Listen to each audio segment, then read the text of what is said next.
네, 인구 탐방 5번째 시간으로 인사드립니다. 이지혜입니다. 지난 4회에 걸쳐서 대한민국 인구 문제를 아주 깊이 저희가 들여다봤는데요. 비혼, 비출산이 심화되는 원인부터 이 결혼과 출산을 결심하게 만드는 긍정적인 요인까지 함께 살펴봤습니다. 자, 오늘은요. 인구 위기 속에서도 우리가 찾을 수 있는 희망의 조건에 대해서 이야기해보려고 합니다. 함께 하실 분들 모셨습니다. 어서 오세요. 반갑습니다. 네, 반갑습니다.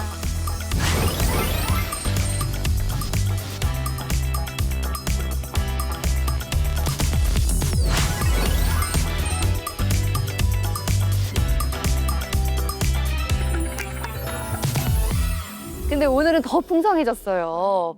새롭게 두 분의 청년분을 모셨거든요. 1부에 결혼과 출산 토크를 했거든요. 그때 참여하셨던 우리 조셉님. 네, 오셨고 또 엔잡러로 활동 중이신 최민정님 나오셨습니다. 오늘 두 분과 함께 이야기를 나눠보겠습니다. 자, 오늘은 이 해법을 단정하기보다는요. 새로운 시각을 제안하고 함께 고민하는 시간으로 준비를 했거든요. 자, 조 교수님, 이 현재 인구 감소 추세를 어떻게 바라보면 좋을까요? 지금 방금 새로운 시각으로 좀 바라보자라는 말씀을 해주셨잖아요. 네. 보통 우리가 인구 감소 그러면 사람들이 굉장히 두려워해요. 사실은 인구가 크다고 다 잘 사는 게 아니고 인구가 작다고 못 사는 게 아니잖아요. 그 사회가 어떻게 구성이 되어 있느냐가 더 중요합니다. 그래서 사실 이제부터는 인구 감소되는 것 이거를 새로운 질서로 보고 그 속에서 사회가 잘 작동되도록 새로운 질서를 찾아가는 그런 이제 지혜가 좀 필요합니다. 좀 더 이렇게 러프하게 말하면 출산율이라는 그 숫자에 쫄지 말자. 그렇죠. 네, 그러니까 네. 그 지표 자체가 아니라 사회 시스템을 함께 생각해보자라는 말씀인데요. 다른 분들은 이 프로그램 함께 하시면서 좀 많은 생각들 하실 것 같아요. 어떤 점에 좀 주목을 하셨을까요? 저는 되게 인상 깊었던 게 아이도 너무 예쁜데 저는 저의 일도 하고 싶어요. 이런 멘트가 있었어요. 그러니까 요즘 제가 상담하면서 부모님들을 만나다 보면은 이제 자신의 삶의 질에 대한 관심이 정말 많아요. 그러니까 아버지가 그 육아에 참여하는 것도 내가 행복하고 싶어서, 내가 아이와 행복하고 싶어서인 경우도 많고, 또 엄마들의 욕구는 내가 아이 보면서 어떻게 하면 내 삶을 유지할 수 있을 것인가, 여기에 대한 관심이 많죠. 그래서 이 모든 것을 선택할 수 있게 만드는 사회적 분위기가 굉장히 중요할 것 같아요. 네. 저는 아이를 낳고 싶어 하거나 이렇게 하면서 되게 추천을 많이 하거든요. 근데 아이 낳는 걸 추천하면 약간 뭐야 꼰대 약간 이런 느낌도 좀 있는 것 같은데 하다못해 음식도 좋은 음식을 추천하는데 내가 살면서 제일 좋았던 게 막 애기는 이게 진짜 미쳤네 너무 좋네 나 10번 태어나면 다 10번 다 애기 가져야지 생각하고 있는데 그거 왜 추천을 못하나. 이런 마음을 가지고 있는 많은 분들이 본인의 이야기를 할 수 있는 통로가 많았으면 좋겠어요. 왜냐면 이렇게 뭔가 출산, 할 육아 뭐 이렇게 연결이 되다 보니까 기피하거나 좀 두려워하는 분도 많이 계실 것 같거든요. 네. 맞아요. 저 같은 경우도 사실 결혼과 출산을 하고 싶기는 한데 과연 출산 후에도 내 행복이 일하는 게 너무 재밌고 행복한데 이게 유지될 수 있을까라는 고민이 드는데 이럴 때 옆에서 된다고 유지되고 강추, 증폭된다라고 이제 이야기를 하는 사람이 있어야 되는 거지. 네. 그럼 이제 뭐야 꼰대 그렇게 시선 방금 느꼈어요? 아니요.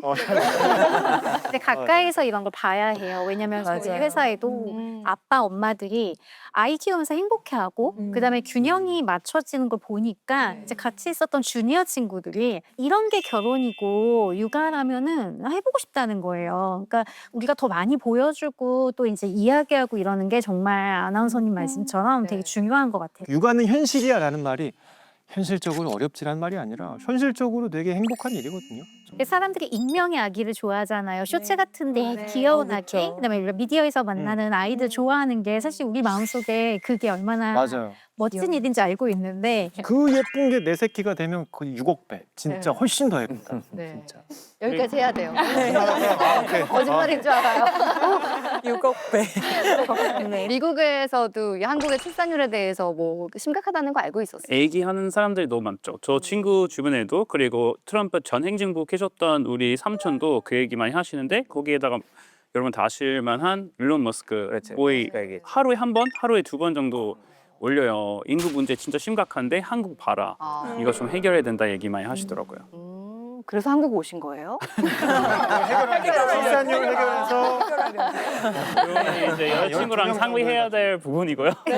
혼자 할 수 없어요. 좋습니다. 이게 조셉님을 위해서도 이 시간이 굉장히 중요할 것 같다는 생각이 들거든요. 그렇다면 우리가 아이를 키우기에 좋은 사회라면 어떤 조건을 갖추어야 되는 걸까요? 제가 한번 리스트를 가져와 봤어요. 네. 이 아기를 키우기 좋은 조건으로 거론되는 이 가족 친화 정책들이 있어요. 네. 보시면 만 0에서 5세 아동 무상보육, 상모유. 출산휴가 90일 보장, 육아휴직 1년 보장, 육아휴직 급여 첫 3개월 월급의 80%, 또 아빠의 달도 있고요. 그리고 신혼부부가 되면 공공임대주택도 공급도 확대하는 그런 나라가 있는데 저게 어느 나라의 저출산 정책이냐? 저런 거 보면 되게 부러워요. 이거 어디예요? 그렇죠. 뭐 약간 네. 북유럽이나 약간 이런 느낌. 아니, 이런 거 보면 애기력을 막 하나 더 해? 막 이런 느낌. 그렇죠.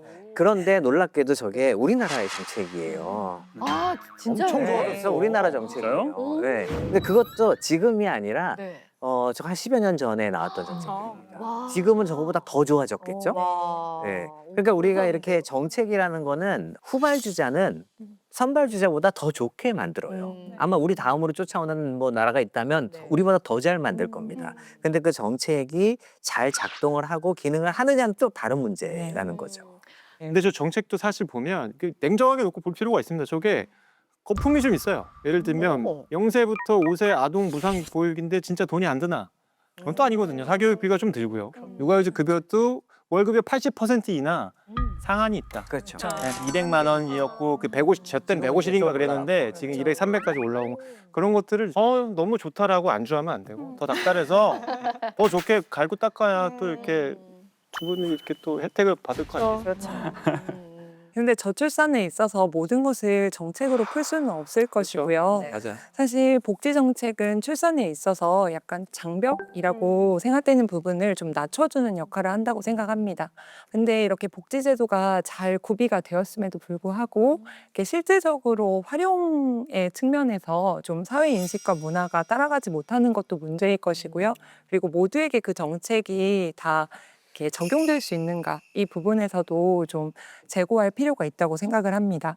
이렇게 일찍이 아빠의 날 같은 남성의 육아휴직 보너스 제도가 도입이 되었어도 이제 육아휴직은 약간 엄마가 주로 쓰고 여전히 아이를 엄마가 봐야지라는 인식이 남아있다면 기업 문화도 쉽게 달라지기 어려울 것이고요.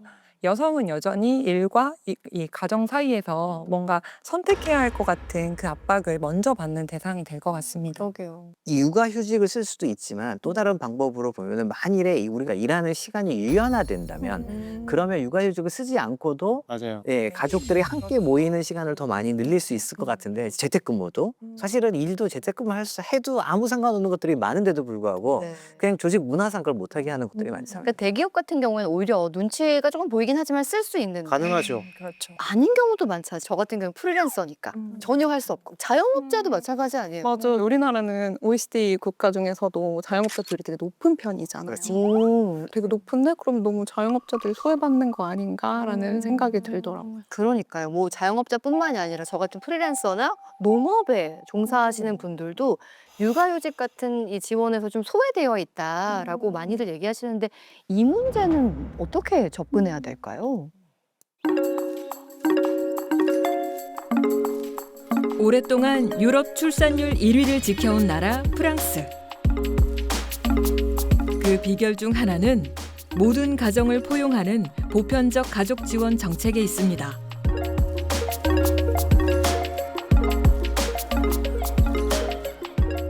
두 달 전 첫 아이를 낳은 플로르 씨입니다.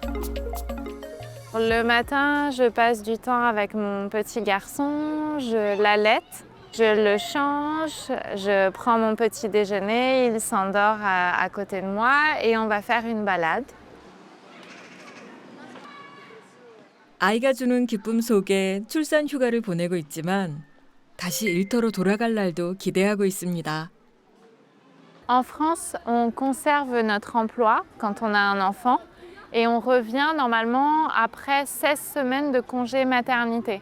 C'est très difficile après de retourner au travail parce que physiquement et psychologiquement, on a encore plus de charges. Et en même temps, c'est un vrai bonheur de pouvoir être à la fois maman et de maintenir son travail.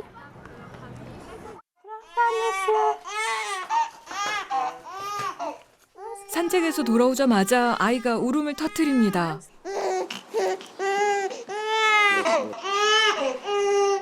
초보 엄마 아빠는 아직 육아에 적응해 가는 중입니다. 2년 전 부부가 된 두 사람. 이제는 엄마 아빠가 되어 새로운 삶을 배워가고 있습니다. 태어난 지 7주 된 아들 오스카입니다. T'as encore faim? Il y a du lait préparé. 아이가 보채니 마음이 급해지는데요. 토니 씨는 배우자 출산 휴가를 보낸 후 육아에 조금씩 익숙해지고 있습니다. J'ai pris presque un mois. Je me suis arrêté le jour de la naissance d'Oscar et j'ai accompagné Flore durant presque un mois. Donc j'étais à côté d'elle, je l'aidais, j'ai bien fait la connaissance d'Oscar, je me suis bien occupé de lui. 복직한 뒤에도 남편은 육아와 집안일을 함께하며 아내의 부담을 나누고 있습니다.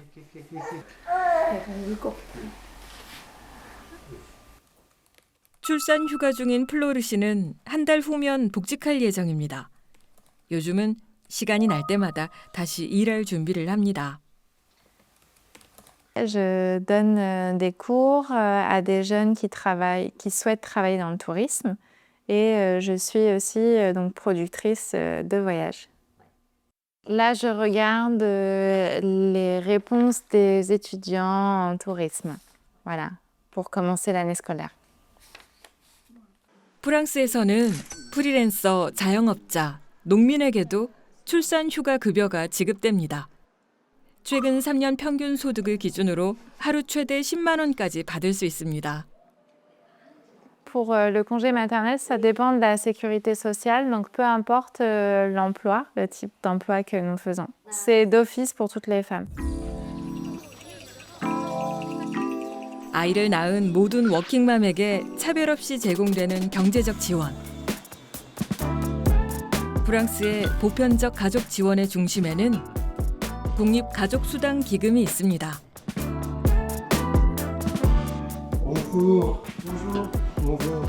국립가족수당관리공단을 찾아 프랑스의 가족 정책에 대해 들어봤습니다.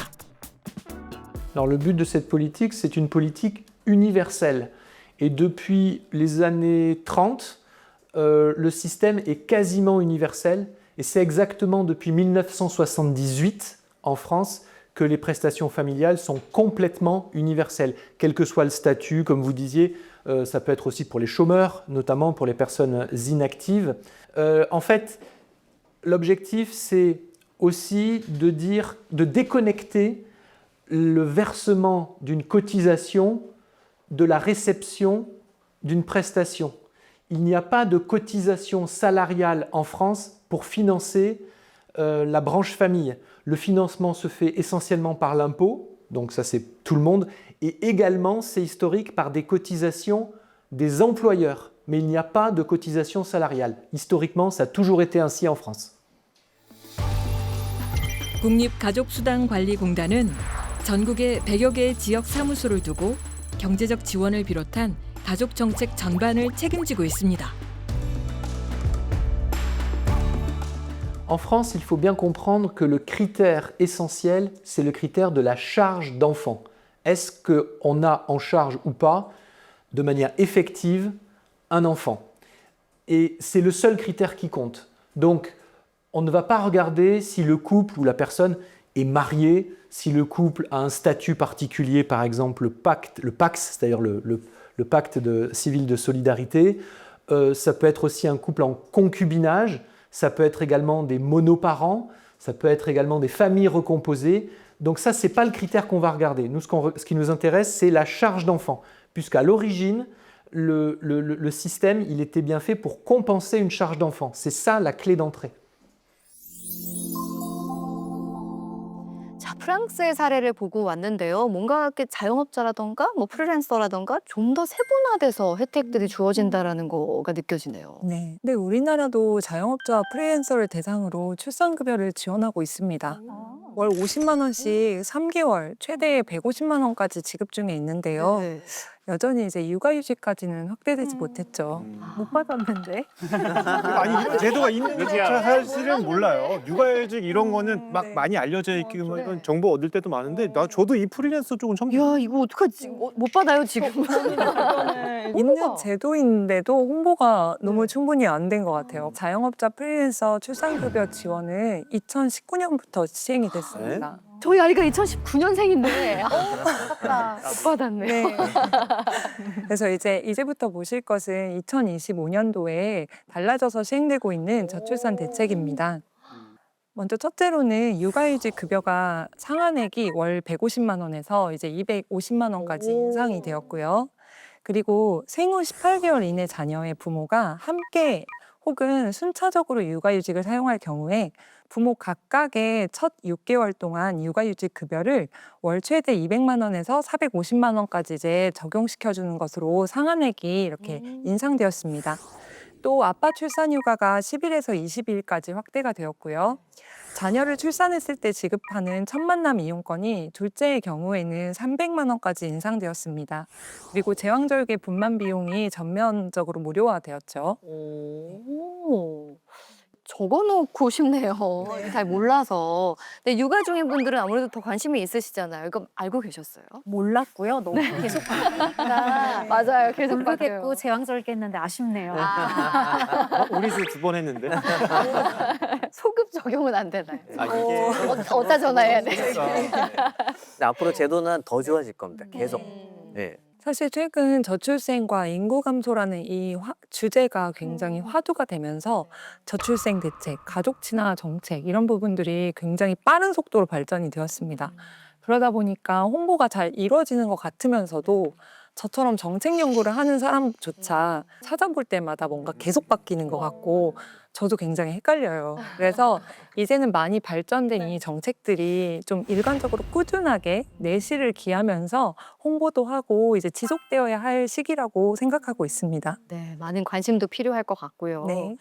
이 한국의 저출산 문제에 오랜 기간 관심을 갖고 연구해온 분이 계십니다. OECD 윌렘 아데마 수석 경제학자 이야기 한번 들어보고 올까요?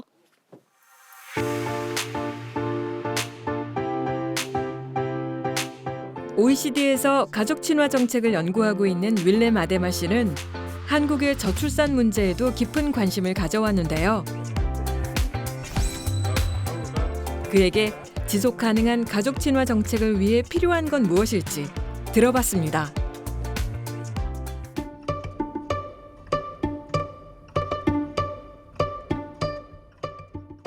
It's very important that people have trust in the system and that they think that the benefits and the supports public policy gives them now, i.e. in terms of childcare support, fiscal support, financial support, that will exist in 10, 15 years' time. That trust is an important factor, but that they can have children in the certainty or in the trust that that support continues to exist. In addition, policy coherence is very important. Different ministries, their policies, their measures should work in the same direction. And this holds for the Ministry of Labour, Ministry of Welfare, Ministry of Finance, but also for different levels of government, so that the direction of policy of the central government in terms of family support works in the same direction as whatever measures the mayor of Seoul or Busan may put forward.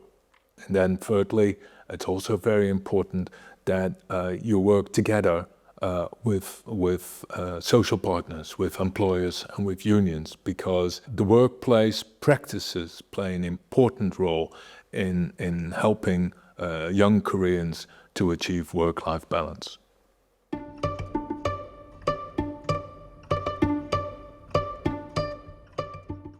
Family policy is not a magic potion. You need to bring in the private sector. You need to bring in workplaces, because one of the barriers to having more children is our long working hours, our inflexible practices, people not feeling confident to take their leave because they fear the career implications. The workplace culture has to change. Yeah, you cannot order that from above. You have to bring in employers, unions to make that workplace culture change. 네, 윌렘 아데마 수석 경제학자의 이야기를 들어봤는데요. 그러니까 일관적이고 통일성 있는 정책의 중요성과 함께 기업의 역할을 강조를 했네요. 네, 중앙정부 또 지방정부가 같은 방향으로 정책을 펼쳐나가야 된다. 그 플러스 그거 가지고는 이제 부족하다는 거죠. 거기에 많은 사람들이 일을 하고 있기 때문에 그 워크플레이스에서의 그 제도들도 한 방향으로 가야 되는데 그 워크플레이스에서 제도를 만들어내는 건 결국 기업이거든요. 예, 그래서 사실 우리나라의 기업들이 같은 방향으로 안 가고 있느냐? 그렇지 않습니다. 그 같은 방향으로 가고 있는 기업들이 많이 있고요. 그런 좋은 사례가 하나 있어서 지금 소개를 한번 해드릴 수 있을 것 같습니다.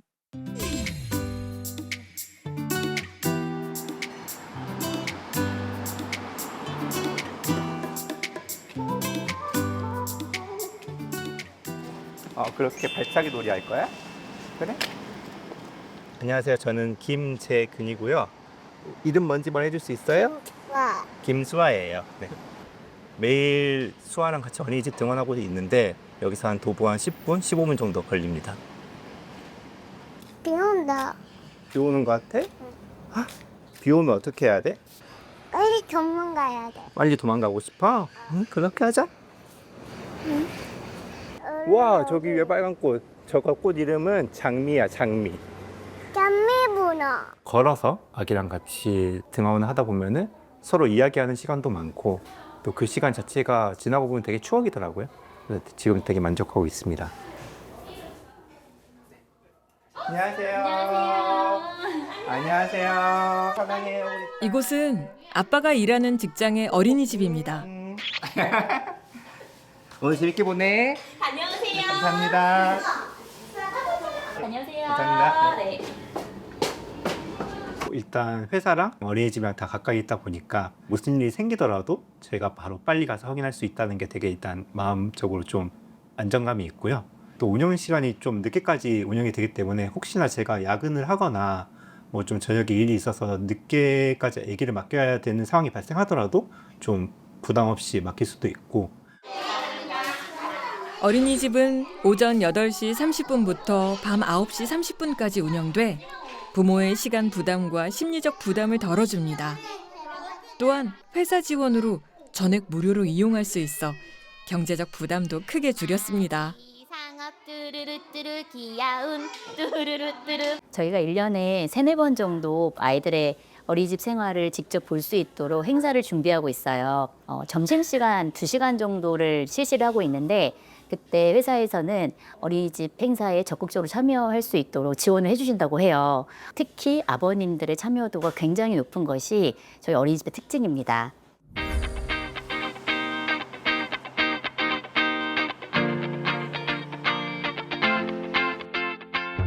김재근 씨가 일하는 게임 회사입니다. 젊은 인력이 많은 게임 회사에서 육아 지원에 신경 쓰는 이유가 있습니다. 게임 회사의 이제 뭐 특성상 평균 근속 연수가 이렇게 길지 않습니다. 4년이 약간 안 되는데요. 그런 부분에 대해서도 일과 육아를 병행하면서 장기 근속이 가능할 수 있는 구조를 만들어 보자. 안녕하세요. 안녕하세요. 우수한 인력을 지키는 것이 중요해지고 있는 건데요. 여자예요, 남자예요? 남자예요. 내년 초등학교 입학해요. 네. 맘시터로. 회사는 출산 육아 지원 제도를 새롭게 정비하며 사내 워킹맘들의 의견을 적극 반영했습니다. 육아를 하고 있는 워킹맘, 워킹데디들이 일을 집중할 수 있는 환경을 만들어 달라라고 말씀을 드렸어요. 사내 어린이집을 이용하지 못하는 분들이 분명 계실 테니까 비용적인 부담이라던가 아니면 재택근무를 활성화한다던가 이런 것들에 대해서 좀 의견을 좀 드렸었고 직원들의 의견을 반영한 사내 출산 육아 지원 제도입니다. 자녀 한 명당 최대 1억 원까지 지원금을 받을 수 있고 유연 근무 확산, 육아휴직자의 부담을 줄이는 제도까지 세심한 개선이 이루어졌습니다. 아, 내가 양육을 하면서도 미안하지 않는 분위기가 된다라는 것 자체가 싱글인 조직원들, 그러니까 다른 동료들한테도 좋은 영향력을 주더라고요. 아, 내가 결혼을 해서 아이를 낳아서 회사를 다니는 게 자연스럽게 만들어질 수 있는 환경이 되는구나, 분위기가 되는구나, 이런 영향력들이 되게 좋게 작용을 하는 게 아닐까, 그런 생각이 들었습니다.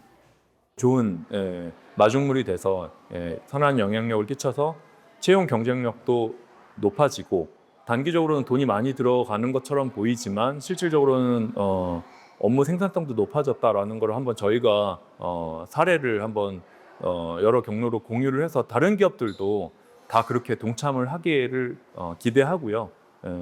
그런 움직임은 서서히 뭐 일어나고 있다고 생각을 하고 있습니다. 예. 일과 가정을 양립하기 위해 기업이 얼마나 큰 역할을 하고 있는지를 볼 수가 있었는데, 근데 궁금한 게 아직 결혼하지 않은 두 분의 생각이 궁금해요. 실제로 이렇게 기업을 선택할 때 뭐 출산 육아 지원 제도가 뭐 영향을 좀 미치게 될까요? 이 회사 가고 싶다라는데? 네, 친구들 같은 경우에 복지가 좋은 회사를 다니는 친구들과 복지가 좋지 않은 회사에 다니는 친구들로 나뉘는데요. 이제 전자의 경우에는 직무가 안 맞거나 조직 문화가 맞지 않음에도 불구하고 이제 정책이 좋으니까, 그러니까 회사 복지가 좋으니까 참고 다니는 거예요. 근데 또 이제 후자의 경우에는 복지가 좋지 않아서 이직을 고민하고 결심하고 하는데, 이제 면접을 보는 과정에서 이제 임신 가능성 때문에 되게 좀 깊이 되는. 면접할 때 임신 가능성을 물어보는 사람이 아직도 있어요? 네, 있더라고요. 진짜요? 아직도? 있더라고요. 그것 때문에 저는 고민 그 토로를 들은 적이 두 그런 번. 회사를 이렇게 밝혀야 됩니다. 하지 말아요. 말도 안 되는. 결혼했는데 아기가 없으면 가임 가능 여성이라고 생각하기 때문에 질문은 하지 않아도요. 그냥 자연스럽게 배제되는 경우는 여전히 굉장히 많아요. 저는 전 회사 입사할 때까지는 고민 안 했었거든요. 이런 문제에 대해서. 왜냐면 저 결혼 아직 안 했고 하셨던 것처럼 내일이 아니니까. 저 내일 아닌데, 근데 저 뭐 꼭 결혼할 수도 있다는 생각하고 있어서 사실 이번에 2달 전에 새로 입사했어요. 그래서 그거 생각하면서 들어갔는데 정책이 영향 많이 미치더라고요. 그러나 이번에도 우리 상사가 결혼하면서 3주 동안 쉬었어요. 그런 거 보고 아, 나 선택 잘했구나 생각하게 됐더라고요. 너무 좋네요. 정말 이게 앞에 본 사례처럼 직원들의 의견, 그러니까 확실히 그 아이를 키우고 있는 분들의 의견을 들어서 정책을 만든다는 것도 현실적으로 반영이 되기 때문에 너무 좋은 것 같아요. 기업이 제도를 만들어지게 된 배경을 조금 듣다 보니까 기업은 뭘 원했냐면은 두 가지였는데, 하나는 회사가 우리 직원들과 직원들의 가족 또 아이들, 회사가 함께 같이 성장한다. 직원들이 집에서도 해피해야 뭐 당연히 회사에서도 해피한 거고 회사도 잘 된다. 이런 게 이제 첫 번째가 있었고요. 두 번째는 뭐였냐면은 여기가 게임 회사입니다. 게임은 디벨로퍼들의 집단이잖아요. 만일에 우리 회사가 이렇게 좋은 제도를 만들어 놨으면 이 제도 때문에 좋은 인재가 여기에 몰리고, 그러면 이 제도가 다른 디벨로퍼 혹은 다른 게임 산업에 확산이 되기를 원하는 거예요. 뭐 삼성전자, 현대자동차 이런 데들은 이미 제조업들은 그런 걸 안 하면 안 되는 이제 분위기가 이미 형성이 됐는데, 게임 회사는 이제 신생이고 게임 산업 자체가 이 산업군에 이게 과연 될까라는 그 궁금증이 있어요. 그래서 이게 자기네 회사만이 아니라 옆에 산업까지도 영향을 미치는. 우리 아버지도 미국 유니콘 회사 회장이시거든요. LA 세스 회사 운영하시는데 유니콘 회장이시면 너무 부럽다. 저 받는 거 많이 없어요. 근데 여기 왜 와 계신 거예요? 저도 아빠한테 물어보고 싶네요. 근데 아빠가 사실 똑같이 얘기하시더라고요. 출근할 때도 신나야, 왜냐면 일 재미있으니까. 근데 퇴근할 때도 신나야 돼. 왜냐면 가족이랑 잘 어울려야 되네. 근데 그래서 똑같은 복지 혜택 많이 만들면서 좋은 인물 엄청 많이 들어왔대요. 그 인재들이 이제 모려면 무조건 그 사람들이 원하는 것들 말 그대로 퇴근할 때도 행복해야 출근할 때도 행복할 수가 있으니까 미국도 그거 많이 실천하고 있어요. 그러니까 그런 의미에서 회사들이 많이 도입하면 참 좋을 텐데 이게 쉽지가 않을까요? 우리 이다랑 대표님 같은 경우에는 직접 회사를 운영해 보시기도 했으니까 이게 작은 기업일수록 어려운 건 있는데요. 근데 결국에는 이 경영자의 마인드와 철학이 제일 중요해요. 그래서 제가 두 분 이야기 듣다 보니까 생각나는 게 있는데 이게 출산과 육아, 뭐 보육시설 이런 것만 생각을 하잖아요. 근데 저희가 의뢰받았던 사례 중에 어떤 게 있었냐면 되게 큰 우리나라의 모 기업인데 거기서 이제 리드급인 엄마 아빠들이 장기 근속을 하게 하고 싶고 그다음에 좀 한 10년 지나면 관두는 어떤 텀이 오는 거예요. 그걸 넘어가게 하고 싶어서 이제 직장에서 육아 상담을 받을 수 있게 해줬어요. 엄마 아빠들이. 근데 이거 자체로 사실 퇴직을 고려했던 많은 리드들이 남아있는 되게 좋은 성과가 있었어요. 상담만으로. 네, 그러니까 왜냐면 아이한테 어떤 문제가 보이면 부모들은 이게 우리가 신경을 못 써서인가 봐 이렇게 생각을 하니까 이제 내가 조금 관두고 아이한테 신경 쓰면 될까? 특히 여성 리더들이 이런 생각을 많이 하는 거죠. 왜냐면 대기업에서 리드 자리까지 가려면 얼마나 노력을 했겠어요. 근데 이 고비를 넘어가게 해주는 이런 지원을 통해서 이제 지속 가능하게 되는 거죠. 그러니까 이게 돈이 드는 일이에요, 사실은. 근데 경영자가 이것은 아주 좋은 인력이 계속 장기 근속하게 만드는 일이다. 이렇게 인식을 하는 게 아주 중요한 거죠. 아, 정말 우리 사회가 아이 키우기 과연 좋은 사회인가라는 질문으로 시작을 해서 이 정책과 기업의 역할까지 함께 살펴봤습니다.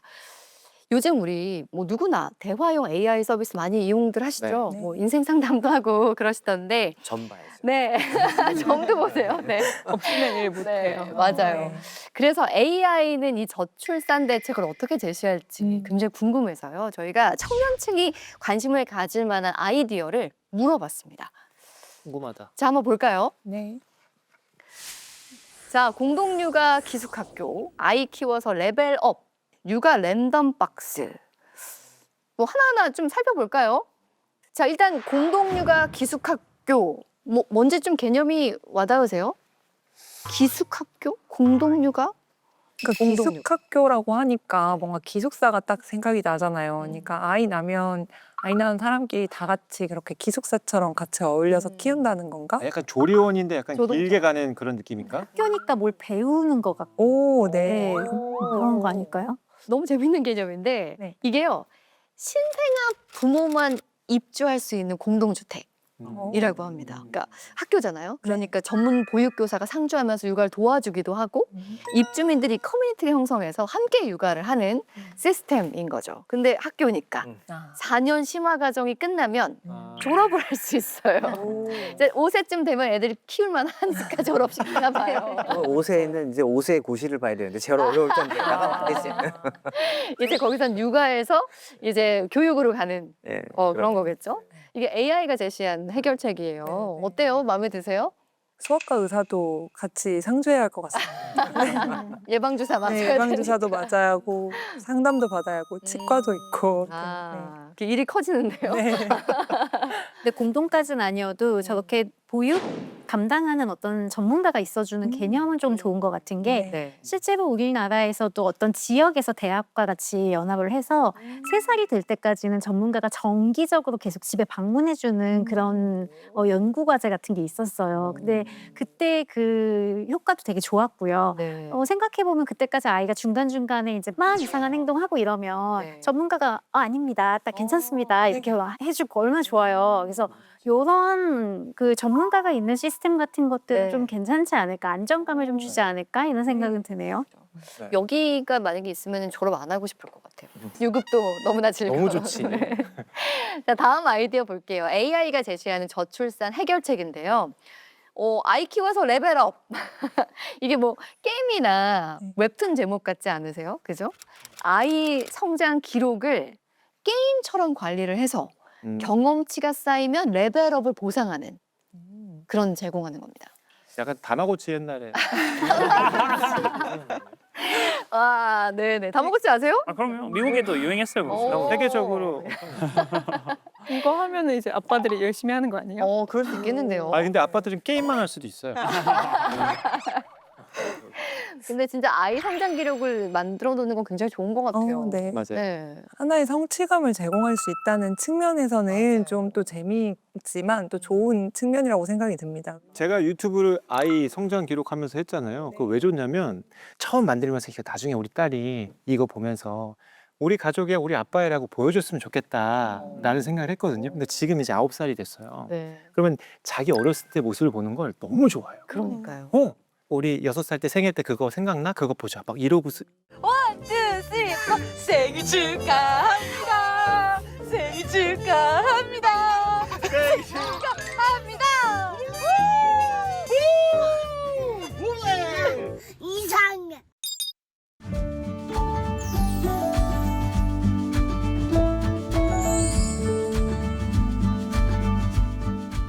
그런 것들을 공유할 수 있어서 이거는 뭐 굳이 뭐 레벨업 안 해도 되게 좋은 맞아요. 거니까 꼭 했으면 좋겠어요. 추억이라는 게 기록으로 인해서 기억되거든요. 그러니까 우리가 어릴 때 기억 안 나지만 사진 보면 아 그때 요랬어라는 게 기억나듯이 이렇게 아이 성장 과정을 기록하는 것만으로도 아이에게 너무 좋은 추억이 되겠구나.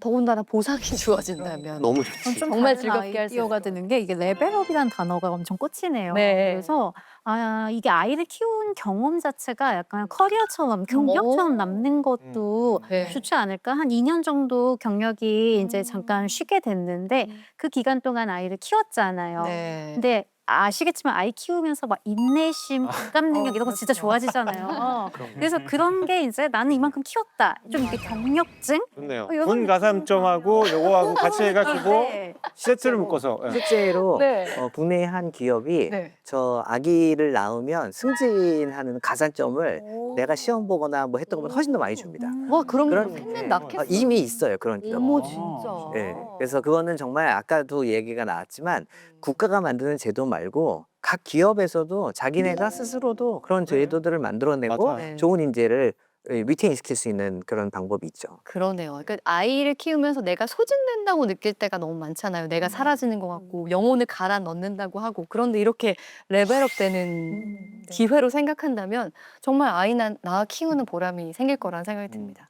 자 이게 실제로 있는 게 아니고요. AI가 제시한 왜 이렇게 저출산 진지하지? 그냥 가볍게. 잊었어요 순간. 네. 자 마지막은 육아 랜덤 박스예요. 요건 좀 감이 오시죠? 네. 네. 뭔가 뭐 이렇게 랜덤하게 선물 주는 느낌 아닐까요? 그죠? 랜덤하게 아파트 약간 이러면 아파트 자동차 한 번씩 막 큰 거 하나씩 터져야 되니까. 아니 박스니까요. 박스. 네. 요 안에 뭐 들어갈까요? 소박합니다. 네. 그래도 꼭 필요한 거 출산 후 1년간 육아 아이템 랜덤 박스를 매주 하나씩 받는 거예요. 이를테면은 뭐 기저귀, 분유 뭐 이런 필수템부터 말씀하신 호텔 숙박권, 뭐 놀이공원 연간 회원권 이런 것도 들어있는 거죠. 이런 거 좀 들어있으면 아이 낳고 싶으세요? 순간 혹했어요. 아, 근데 제가 볼 때 이거보다 돈이 낫다. 왜냐면 육아 용품은 당근하면 됩니다. 그래도 선물을 받는다는 느낌에서 키우는 공짜로 선물보다 공짜로 돈 주는 게 선나서 돈을 준다는 건 사실 이미 있는 거라서. 그러네요. 그러면 선물 받겠습니다. 저도 선물하겠습니다. 사회가 아이를 환영하는 것 같은 느낌처럼 맞아요. 그렇게 그래요. 축하받는 느낌 제가 자체는 잘못했어요. 좋을 것 같기는 네, 해요. 아이 키우는 사실 과정을 뭔가 지지하는 느낌, 지원하는 느낌. 응원받는 느낌. 네. 선물이죠. 특히 이때는 이 세상에 나 혼자인 것 같은 그런 때잖아요. 그렇죠. 근데 뭔가 선물이 오고 이러면 다시 생각해 보니까 너무 좋을 것 같아요. 있을 수 있다. 좋습니다. 뭐 우리가 상상해 본 거예요. AI가 제시한 아이디어긴 하지만 부분적으로라도 요거는 현실에 한번 적용해 보면 좋겠다라고 하는 게 있을 것 같아요.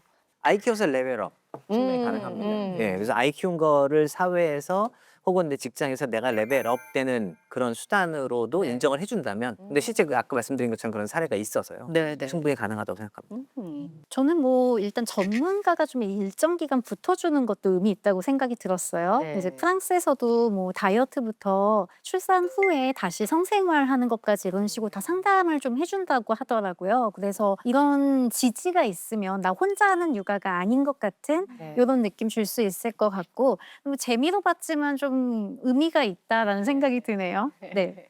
근데 이 최근에 AI 기술 자체가 인구 위기 해소에 이 활용되는 그런 사례들도 진짜로 있습니다. 그래서 저희가 이런 걸 뭐 퍼틸리티 테크 이렇게 얘기를 하는데, 그러니까 예를 들면 이런 거죠. 우리나라도 이제 점점 아기를 낳는 연령이 뒤로 가니까 난임을 경험하는 사람들이 많아지고 있고, 그래서 난임 시술을 지원을 해주고 있잖아요. 근데 사실은 시술을 몇 번을 할 수 있게 지원을 해주느냐보다 더 중요한 거는 한 번을 하더라도 성공하게 만들어줘야 되잖아요. 결국엔 이건 테크놀로지의 영역입니다. 근데 이 테크놀로지를 더 발전시키는데 AI가 지금 활용되고 있거든요. 그래서 그런 식으로 이 AI가 실제로 인구 문제 해결에 활용이 되고 있는 사례들도 있습니다. 이거는 저는 완전 될 것 같은 게 휴머노이드가 나와서 애를 봐주진 않겠죠. 근데 설거지를 해주고 빨래를 개줄 거란 말이에요. 그러면 이제 육아 가사 이게 너무 줄어드는 거잖아요. 육아 스트레스도 AI랑 상담할 수 있어요. 그 남편이랑 상담해도 괜찮아요. 남편보다 낫다는 얘기죠. 그럴 수 있죠. 이게 인구 위기 해소에 첨단 기술까지 동원이 되고 있는데요. 청년이 스스로 아이를 낳아도 괜찮겠다라는 확신이 정말 중요한 거잖아요. 네. 이 부분은 어떻게 접근하면 좋을까요?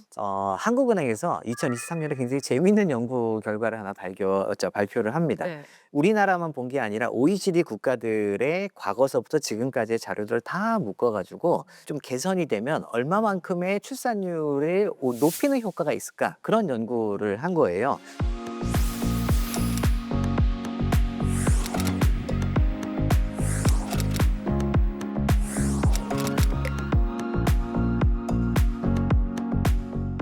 근데 진짜 가장 높이 올리는, 출산율을 가장 높이 올릴 수 있는 한 가지 요건이 하나 있습니다. 그게 뭘까요? 그 인구 탐방 1에서 굉장히 얘기를 많이 했던 게 있습니다. 이지 아나운서님 기억나세요? 잠깐만. 네. 뭐 얘기했죠? 오래전 너무 많은 이야기가. 얘기를 했는데. 네, 네. 가장 높은 거는 수도권 집중입니다.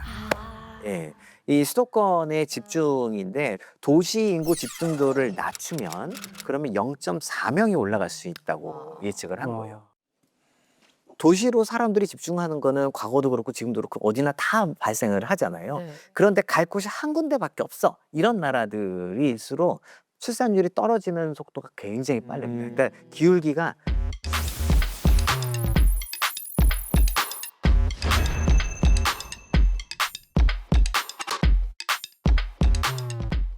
그래서 가족 친화제도 너무나 중요하고, 그런데 그것만으로 하나하나만으로는 출산율이라는 것 자체를 올리는 데는 조금 이렇게 충분하지 못하다. 네. 충분 조건이 마련이 되려면 확실히 수도권으로 집중되는 이 현상이 좀 완화돼야만 할 것 같습니다. 그럼 수도권의 집중만 완화되면 1명 넘는다. 나이스. 네. 나이스. 좋죠. 너무 좋죠. 이런 수도권 집중을 완화할 수 있는 방법이 뭐가 있을까요, 교수님? 지금 뭐 대한민국이 발전을 하면서 서울 중심으로 발전을 해왔고요. 그게 빠른 시간 동안에 굉장히 빠른 성장을 하기 위해서 한 곳으로 우리가 집중을 한 거였고, 이거는 이미 발생된 결과이기 때문에 이거를 가지고 뭐 왈가왈부할 수는 없습니다. 자, 그런데 중요한 건 이게 있어요. 우리가 혁신도시, 이 혁신도시는 언제 이야기가 나왔냐면 2005년, 2006년에 나왔습니다. 네.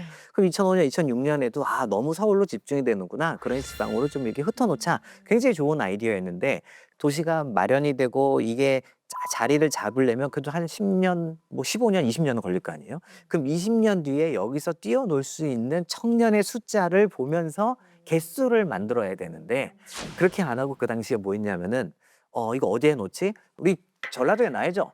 아니 그럼 우리 경상도는? 아니 우리 충청도는? 우리 강원도는? 그래서 이걸 10개로 쪼갭니다. 사실은 그 당시에 이거를 한 군데다가 몰아서 그냥 보냈으면은 그러면은 지금 저희 연구센터의 연구 결과로는 지금 굉장히 달라졌을 거예요. 그런데 이거를 10개로 쫙 쪼개 놓는 바람에 효과가 전혀 없어졌어요. 그러네요. 네. 그래서 가장 근본적인 거는 서울 중심만이 아니라 또 다른 한 곳, 두 곳 정도는 더 만들어졌으면 좋겠다. 근데 그 논의를 할 때 정치 논의는 좀 배제되고 네. 후속 세대의 청년의 인터레스트를 프라이어티로 놓고 정책이 좀 나왔으면 좋겠어요. 네. 근데 이게 우리가 완전히 벗어날 수는 없는 게 대도시가 확실히 편한 건 많잖아요. 그 기본 인프라라던가 이런저런 편의시설, 교통. 그러니까 대도시를 원할 수밖에 없는 청년들의 마음도 분명히 있는 건데 이분들의 마음을 어떻게 하면 잡을 수 있을까요? 그래서 저는 이게 물리적으로는 도로망을 더 많이 확충을 해서 3일, 4일 서울에서 일하고 하루는 저 강릉이나 양양 가서 서핑도 하고 그다음에 하루는 또 뭐 부산이든 어디 내려가서 또 친구들 만나고 회도 먹고 오고 이게 굉장히 국토의 응축을 시켜야 될 것 같아요. 또 하나는 요즘에 이 얘기 나오잖아요. 4.5일제. 예. 그러니까 4.5일제가 결국에는 일을 좀 적게 하자라는 것도 있는데 그거를 조금만 트위스트를 하면은 일하는 시간을 좀 유연화시키면 어떨까라는 생각이 좀 많이 듭니다. 그러니까 너무 이거를 아침에 9시부터 6시까지 아니면 10시 출근 7시 이건 사실 되게 경직되어 있잖아요. 이렇게 하지 말고 누구는 재택을 할 수도 있는 거고 누구는 밤에 몰아서 할 수도 있는 거고 그런 게 가능하기 때문에 그걸 실제로 좀 했으면 좋겠다는 그런 생각이 듭니다. 네, 좋습니다. 우리가 저출산 문제를 어떻게 풀어갈 것인가 이게 다양한 시각에서 이야기를 나눠봤는데 아이 키우기 좋은 나라 하면 가장 먼저 떠올리는 곳이죠. 바로 스웨덴입니다. 스웨덴 보건사회부 야코 포스메드 장관에게 지금 한국 사회에 필요한 것이 무엇인지 물어봤습니다. I know that you've tried a lot of policy in South Korea, and I feel very strongly with South Korea because this is such a pressing issue. And I think we can learn from you as well. What has been working, what has not been working when it comes to this. But I think the ability to be able to combine being a part of the labor workforce, making your own career, having this project that is about being a part of a community and workplace and things like that, combining this with the ability to become a parent and become a family. This is very important. This is a ground thing. But then I think we share the same problems when it comes to how is technology reshaping the relationships between people. When we are more and more being in an interaction with social media flows rather than with other people. And this is not necessarily a good environment for becoming a couple or wanting a child and things like that. So I think we share some very big tasks for the future.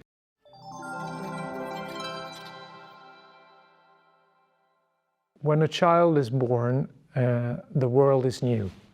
Every parent can relate to the fact that something really changed in their life when they're becoming a parent.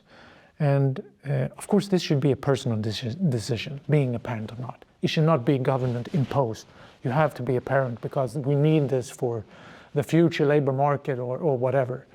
But we need to tear down the obstacles for becoming a parent, making sure that those wanting to become a parent have the means, the structures, the support to becoming a parent. I mean, we have been urbanized for a long time. Maybe the grandparents are not so close anymore to the parents. This is hard. It's hard to be a parent in a modern society.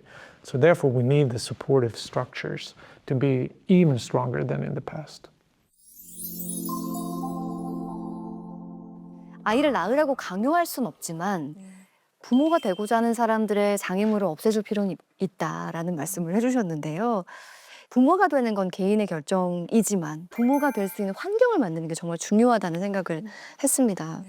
자, 우리 5번 이렇게 함께 만나면서 이런저런 저출산의 문제에 대해서 얘기를 나눠봤는데요.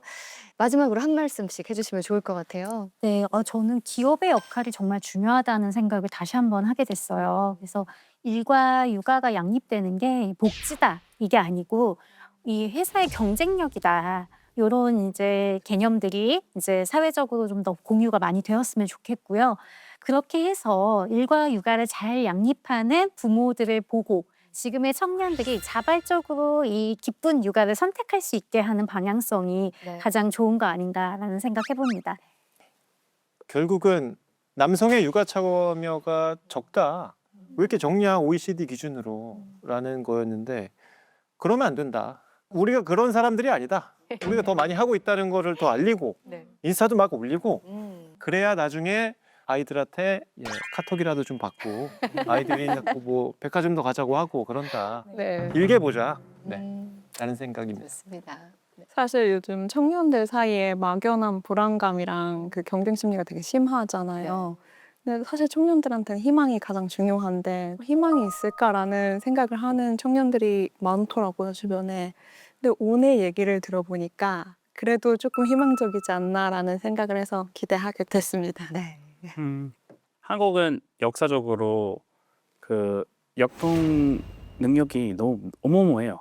당연히 한국은 이제 6.25 전쟁 끝나고 지금까지 온 길도 그것만 봐도 한국이 마음만 먹고 하면은 안 될 거 없어요. 그래서 이번에도 그 변화가 있으면서 한국은 좋은 변화가 있을 거라고 믿고 있습니다. 네. 그 역할을 또 해주세요. 네, 조금 열심히 사귀어가지고 해보겠습니다. 네, 저는 이런 말씀을 드리고 싶어요. 이제 이 인구를 사람들이 되게 걱정을 많이 하는데 사실 걱정의 대상은 아니거든요. 인구 변동은 역사상 어디나 다 있어 왔었습니다. 그래서 저는 우리가 정책을 좋은 걸 만들어야 돼, 제도를 만들어야 돼, 이러한 것도 필요하지만 그거는 또 그 영역에 있는 분들이 하실 일인 거고, 사실 일상을 살아가는 우리들은요, 인구가 결국에는 사회를 만들고 인구가 시장을 만듭니다. 인구가 바뀐다는 얘기는 시장이 바뀐다는 이야기거든요. 오히려 저는 인구를 잘 활용해서 내가 바뀌는 시장에서 나는 어떤 기회를 찾을까, 그거를 좀 더 생각해 보시면 어떨까라는 그런 말씀을 드리고 싶어요.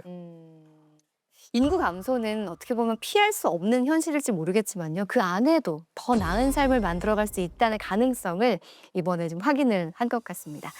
자, 인구 탐방은 오늘로 마무리가 되지만요. 대한민국이 진정 아이 키우기 좋은 나라로 변화해가는 여정은 우리 모두 이제부터 시작이겠죠. 앞으로 기대하면서 우리 모두 힘을 좀 보태보면 좋겠습니다. 자, 저희는 여기서 인사드리겠습니다. 함께해 주신 여러분 고맙습니다. 감사합니다. 수고하셨습니다.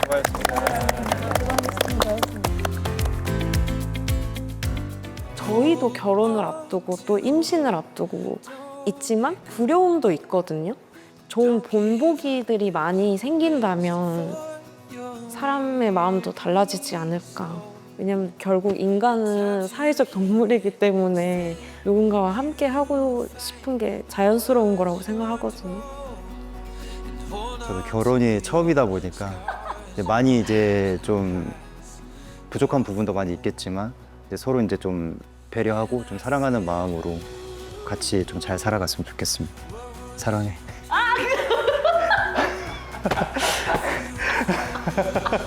부부가 함께 하지 못하는 경우도 있잖아요. 물리적으로 아빠가 너무 바쁘다던가 그러면 이제 엄마가 혼자서 그걸 다 감당해야 되고 혼자 서치를 해야 되고 이 결정에 대해서 책임도 나 혼자 져야 되고 근데 그런 게 사실은 되게 스트레스가 큰데 그런 거를 나눌 수 있는 정말 이제 어떻게 보면 육아 공동체인 거죠. 아이 하나를 만들기 위해서 마을이 필요하다는 말처럼 그냥 모든 공동체가 사실은 다 너무 필요한데 거기에 정말 에센스 필요한 요소는 무조건 둘인 거죠. 그러니까 아빠 육아가 빠질 수가 없다고 생각해요.